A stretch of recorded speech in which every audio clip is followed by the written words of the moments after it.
In 1633, a 69-year-old man knelt before the most powerful institution in Europe. He was sick, he was tired, and he was being asked to say that everything he knew to be true was a lie. The room was filled with cardinals and inquisitors. The charge was disobedience, the implication was heresy. And in an age when heretics were routinely burned alive, this was not a symbolic proceeding. This was a man's life hanging in the balance. He recanted. He said what they wanted him to say. He denied what his own eyes had shown him through the lens of a telescope. And then, according to a legend that may or may not be true, but captures the man perfectly, he muttered under his breath as he rose to his feet. And yet it moves. This is the story of Galileo Galilei, the man who pointed a telescope at the sky and saw a universe the church didn't want to exist.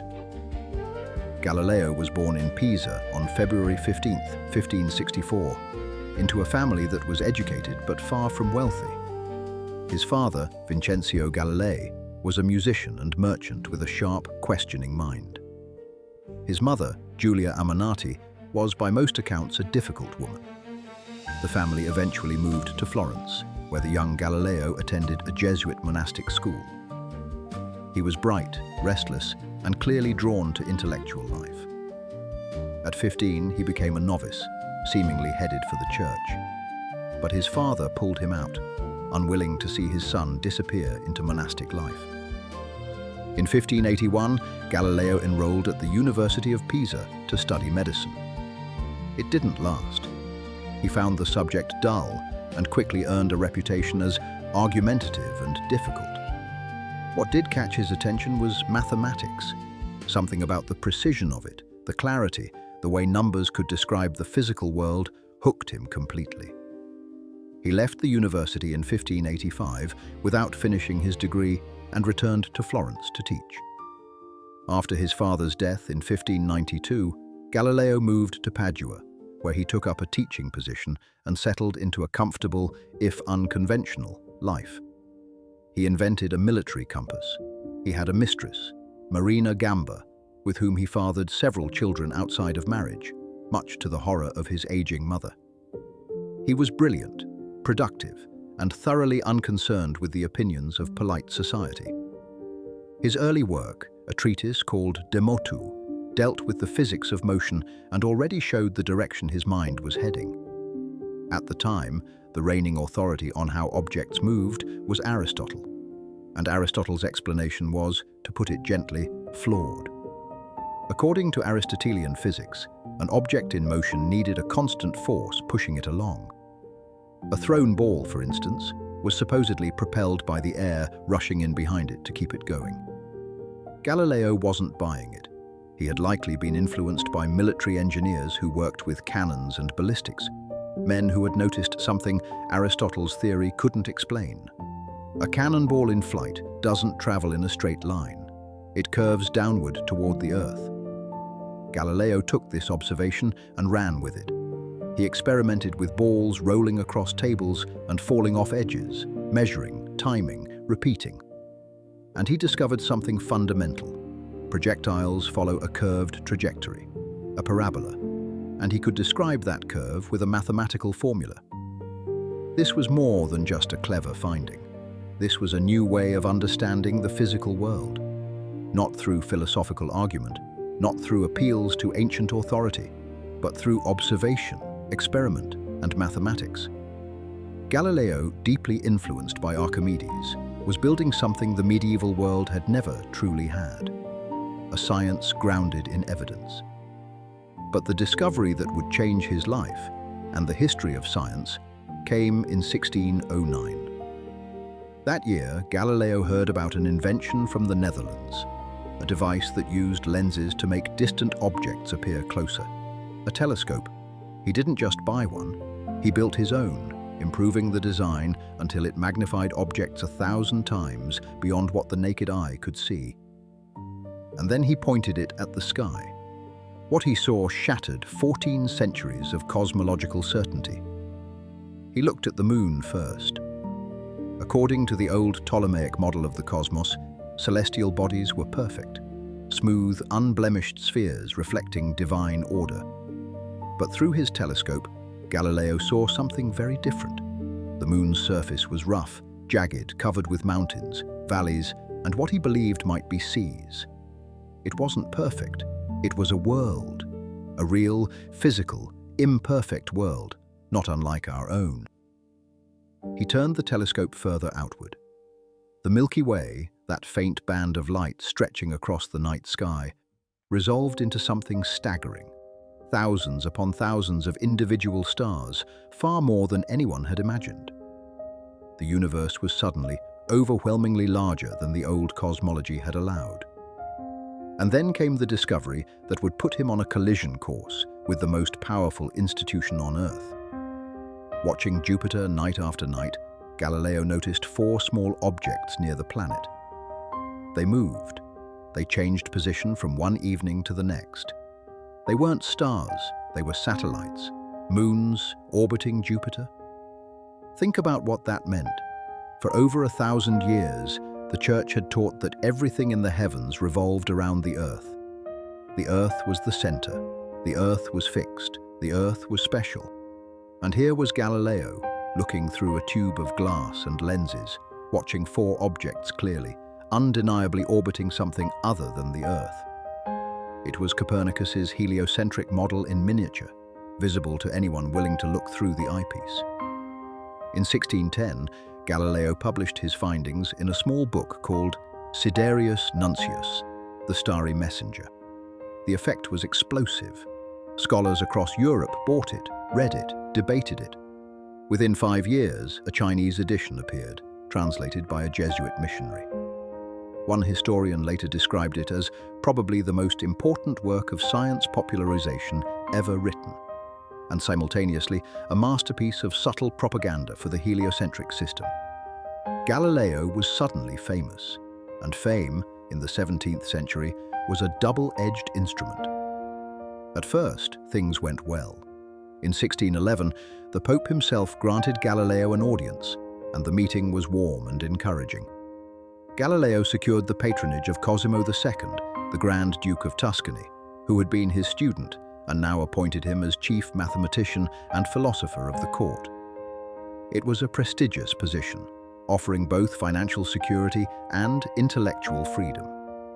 In 1612, Galileo published his Discourse on Floating Bodies, laying the groundwork for hydrostatics. The following year, he released a series of letters describing his observations of sunspots. And in those letters, he did something that made the Church's blood run cold.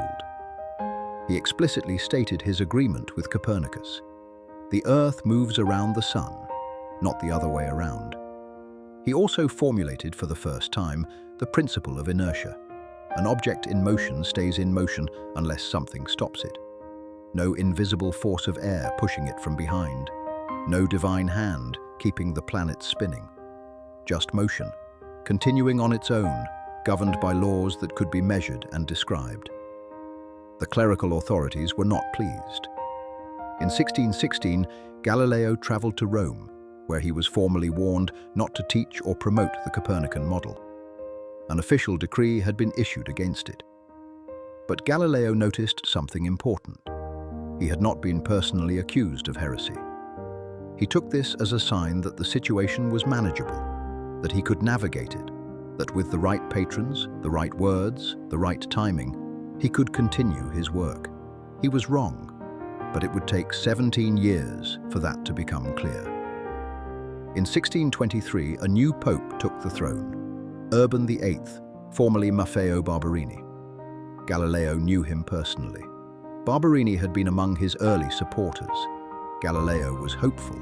Perhaps the 1616 decree could be softened, even lifted. He dedicated his next work, the Assayer, to the new pope. But the political landscape had shifted beneath his feet. His old patron, Cosimo II, was dead, and Urban VIII, whatever his personal feelings about science, was preoccupied with military matters and political survival. The messages Galileo received from Rome were ambiguous, encouraging on the surface, but laced with caution. Still, Galileo received what he believed was permission to write about planetary systems as long as he reached the correct conclusions. In 1632, he published the work that would seal his fate, Dialogue Concerning the Two Chief World Systems. It was a masterpiece. Written as a conversation between three characters, it presented the arguments for and against the Copernican and Ptolemaic models with devastating clarity. But there was a problem. The character defending the old Earth-centered model was named Simplicio, and he was, transparently, a fool. Whether Galileo intended it as a direct insult to the Pope or not, that's how it was read. Urban VIII was furious. There's an interesting psychological detail here. Galileo's father, Vincenzo, had written a similar work decades earlier, a dialogue on ancient and modern music, challenging the musical orthodoxy of his time. Galileo had grown up watching his father provoke authority through intellectual debate. It was in his blood, and it may have blinded him to just how dangerous his own provocation had become. The dialogue was an immediate success when it appeared in March 1632. But within 6 months, the Inquisition banned it. Galileo was summoned to Rome. What followed was one of the most infamous episodes in the history of the relationship between science and religion. Galileo, old and suffering from multiple ailments, was brought before the Inquisition and effectively put on trial. The main charge was that he had violated the 1616 warning. He was threatened with torture. He was shown the instruments. In an era when the Church regularly executed heretics, these were not idle threats. Galileo recanted.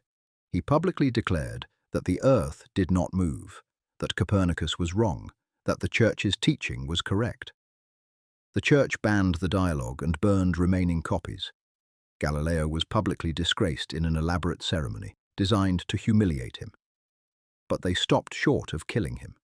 They made him a prisoner, not a martyr. He was confined under house arrest, in conditions that were tolerable but unmistakable in their message, "You are finished." Except he wasn't. What happened next is a testament to the stubbornness, the resilience, and the sheer bloody-mindedness of Galileo Galilei. In 1634, he published a new work, Discourses and Mathematical Demonstrations Relating to Two New Sciences.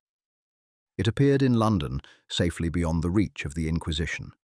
In it, he returned to his earlier experiments on the properties of solids, the behavior of freely falling bodies, and the trajectories of projectiles. It was rigorous, brilliant, and foundational. In 1637, he made his last scientific discovery, the libration of the moon, its subtle, wobbling motion. Even as his world closed in around him, he kept looking. He kept thinking. The dialogue, despite being banned, spread rapidly through Protestant Europe. Scholars sought him out. The English poet John Milton visited him. The philosopher Thomas Hobbes came to pay his respects. Galileo's final letters, in which he declared his allegiance to Aristotelian physics, can only be read as deeply ironic. Toward the end, his eyesight failed, almost certainly cataracts. The man who had seen further than any human being in history went blind. He died on January 9th, 1642, under house arrest, officially disgraced, unofficially immortal. 3.5 centuries later, in 1992, Pope John Paul II, who liked to call himself the Copernican Canon, formally acknowledged on behalf of the Catholic Church that Galileo had been wronged. The gesture had more than a whiff of public relations about it. The New York Times ran a headline that captured the absurdity perfectly. After 350 years, Vatican says Galileo was right, it moves. 3 years before that belated apology, in October 1989, NASA launched the Galileo space probe from the space shuttle Atlantis. In 1995, the probe reached Jupiter, the planet whose 4 moons had been observed for the first time by a stubborn, quarrelsome professor from Pisa, peering through a homemade telescope 385 years earlier. Galileo Galilei was not the first to question the old model of the universe. Copernicus had done that before him, and he was not the one who built the mathematical framework that replaced it. That would be Isaac Newton, standing, as he himself acknowledged, on the shoulders of giants. But Galileo was the man who made the new science visible.